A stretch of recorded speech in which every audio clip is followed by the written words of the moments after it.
잠언 말씀에 보면 부드러운 대답은 분노를 가라앉히지만 거친 말은 화를 돋운다라고 말씀하고 있습니다.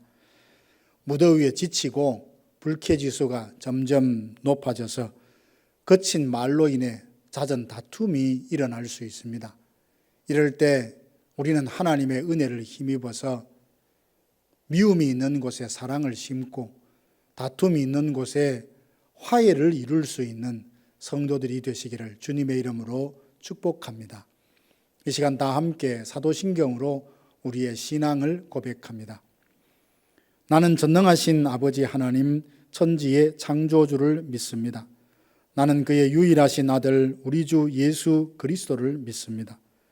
그는 성령으로 잉태되어 동정녀 마리아에게서 나시고 본디오 빌라도에게 고난을 받아 십자가에 못 박혀 죽으시고 장사된 지 사흘 만에 죽은 자 가운데서 다시 살아나셨으며 하늘에 오르시어 전능하신 아버지 하나님 우편에 앉아 계시다가 거기로부터 살아있는 자와 죽은 자를 심판하러 오십니다. 나는 성령을 믿으며 거룩한 공교회와 성도의 교제와 죄를 용서받는 것과 몸의 부활과 영생을 믿습니다. 아멘. 하나님의 말씀은 열왕기상 13장 33절 34절 말씀입니다. 여로보암이 이 일 후에도 그의 악한 길에서 떠나 돌이키지 아니하고 다시 일반 백성을 산당의 제사장으로 삼되 누구든지 자원하면 그 사람을 산당의 제사장으로 삼았으므로 이 일이 여로보암 집의 죄가 되어 그 집이 땅 위에서 끊어져 멸망하게 되니라. 아멘. 사람은 결코 바뀌지 않는다. 이렇게 말씀하시는 분들이 종종 있습니다. 아마도 주위에 있는 분들이 너무 완고해서 변화되는 모습을 보지 못했던 그 경험에서 비롯된 말일 것입니다. 북왕국 이스라엘의 왕인 여로보암을 보면 이 말이 사실인 것 같습니다. 열왕기상 12장, 13장, 14장에 보면 여로보암 왕에 대하여 기록하고 있는데 그는 솔로몬의 신하였으나 솔로몬의 과중한 세금과 강제 노동에 불만을 품고 반란을 계획했다가 탄로나면서 애굽에 피신하고 있었습니다. 그러던 중 솔로몬 왕이 죽고 그 아들 르호보암이 왕위에 오르자 이스라엘로 돌아와서 세금과 강제 노동을 완화해 줄 것을 요구했지만 거절당하여 10지파를 이끌어 북왕국 이스라엘을 세웠습니다. 이 일은 하나님께로부터 비롯된 일이었습니다. 하나님은 아히야 선지자를 여로보암에게 보내어서 이스라엘을 찢어 10지파를 주어 나라를 세우게 할 것이라고 말씀하셨죠. 이에 여로보암은 10지파를 데리고 사마리아를 수도로 정해서 북왕국 이스라엘을 세우고 초대 왕이 되었습니다. 여로보암은 솔로몬이 타락하고 무거운 세금과 강제 노역에 불만을 품고 반란을 일으켜 새로운 나라를 세웠지만 자기는 솔로몬의 나라보다 훨씬 악한 나라를 만들었습니다. 베델과 단에 금송아지를 만들어 제단을 쌓고 원하는 사람들로 하여금 제사장을 세우고 절기도 제 마음대로 자기 좋을 대로 변경해서 지켰습니다. 이에 하나님은 여로보암을 돌이키시려고 사람을 보내십니다. 하나님의 사람이 여로보암을 찾아가서 말씀을 전하는데 베델과 단에 세운 제단이 다 허물어질 것이라고 합니다. 그럼에도 회개하기보다는 도리어 분노하며 그 하나님의 사람을 잡으라라고 합니다. 그때 그가 편손이 굳어버렸습니다. 하나님의 은혜로 잠시 그 손이 성하여서 전과 같이 회복되었지만 이런 일을 경험하고도 그의 마음은 변하지 않았습니다. 여로보암 왕이 악한 길에서 떠나 돌이킬 수 있는 기회는 여러 번 있었습니다. 자신이 쌓은 제단이 무너질 것이라며 하나님께 돌아오라는 말씀을 들었죠. 자기 손이 굳었다가 하나님의 사람의 기도로 회복되는 경험을 했지요.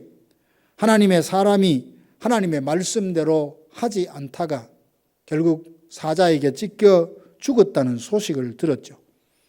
사람이 죽을 뻔한 일을 겪었다면 바뀔 텐데 여로보암은 어땠을까요?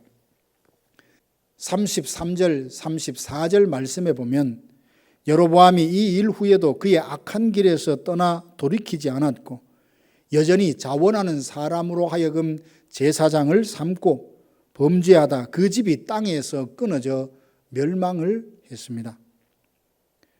결국 여로보암은 말씀을 듣고 기적을 경험하고도 바뀌지 않았습니다. 여로보암만 보면 사람은 결코 바뀌지 않는다, 이 말이 맞는 말 같습니다. 그러나 하나님의 은혜가 임하면 사람은 변합니다. 야곱은 바뀌지 않을 것 같은 사람으로 수단과 방법을 동원해서 자기가 원하는 것은 다 취했던 사람 아니었습니까? 아버지와 형을 속이고 장자권을 가로채고 베델에서 홀로 잠들었을 때에 하나님께서 꿈속에서 그를 만나 주셨죠. 20년 동안 외삼촌 라반의 집에 살면서 수도 없이 외삼촌에게 속았습니다. 고향으로 돌아오던 길에는 에서가 군대를 이끌고 자기를 맞이하러 온다는 소식을 듣고 두려움에 야복강 나루터에 홀로 남아서 밤새도록 천사와 씨름하며 기도하지 않았습니까? 이렇게 야곱은 자기 삶 속에 많은 사건과 사고, 이런 연단의 과정을 겪으면서 하나님의 은혜를 힘입어서 이스라엘로 변화가 됩니다. 그래서 그가 임종 직전이 되었을 때는 기력이 다 없을 때인데 지팡이를 의지하여 하나님께 경배할 정도로 영성의 사람으로 변화되어 있었습니다. 하나님께서는 우리가 변화되기를 원하십니다. 이 세대를 본받지 말고 마음을 새롭게 하여 하나님의 선하시고 기뻐하시고 온전하신 뜻이 무엇인지 분별하기를 원하십니다. 어둠의 일을 벗고 빛의 갑옷을 입으라 하시고 낮에와 같이 단정히 행하고 방탕하거나 술 취하지 말고 정욕을 위해서 육신의 일을 도모하지 말라 하십니다. 자기 중심적인 삶이 아니라 그리스도가 중심된 삶을 사는 것, 잠시 있다가 사라질 허망한 것을 추구하지 않는 것, 세상의 풍습을 쫓거나 육체와 마음이 원하는 대로 살지 않고 성령을 쫓아 행하며 복음에 합당한 삶을 살아가는 것, 이것이 하나님이 우리에게 원하시는 변화입니다. 행동의 변화는 모름지기 마음의 변화에서 비롯됩니다. 진정 하나님이 원하시는 모습으로 변화되려고 하면 예수 그리스도의 마음을 품어야 합니다. 예수님은 하나님의 본체시나 하나님과 동등됨을 취할 것으로 여기지 않으시고 자기를 비워 종의 형체를 가지고 사람들과 같이 되셨고 우리를 구원하시기 위해서 십자가에 죽기까지 복종하셨는데 이 예수님의 마음을 품을 때 우리의 삶에는 변화가 일어납니다. 얼음 위에 태양이 비치면 딱딱하고 차가운 얼음이 부드러운 물이 되듯이 하나님의 은혜가 우리 심령에 임하면 딱딱하고 교만하고 굳어진 마음이 변화되어 하나님의 사람으로 새로워지는 것을 경험하게 됩니다. 사랑하는 성도 여러분, 여로보암 왕은 하나님의 말씀을 들었고 기적을 경험하고도 그 악한 길에서 돌이키지 않고 변화되지 않았습니다. 이와 달리 우리는 하나님의 풍성한 은혜를 힘입어서 세상의 풍습을 쫓던 옛 사람을 버리고 새 사람으로 변화되기를 원합니다. 그래서 사람 안 바뀐다라고 하는 이 속설을 뒤집고 하나님의 은혜로 우리가 변화되어서 은혜가 임하면 어떤 사람도 변화된다는 증거를 보여줄 수 있기 원합니다. 변화는 한순간에 일어나는 것이 아니라 평생을 두고 점진적으로 일어납니다. 그러니 혹 자신의 변화가 더디다고 생각되어 포기하거나 낙심하지 마십시오. 하나님께 소망을 두고 살며 날마다 하나님의 은혜를 힘입어 완악함을 버리고 순종적이 되고 말씀과 하나님을 가까이 하는 진정한 변화를 경험하는 성도들이 되시기를 주님의 이름으로 축원합니다. 다 함께 기도하겠습니다. 지금은 우리 구주 예수 그리스도의 은혜와 하나님 아버지의 크고 놀라우신 사랑하심과 성령의 위로교통 충만케 하심이 하나님의 은혜를 힘입어서 하나님이 원하시는 삶의 변화를 경험하리라 소망하고 다짐하는 사랑하는 성도들 머리 위에 이제로부터 영원토록 함께 있을지어다. 아멘.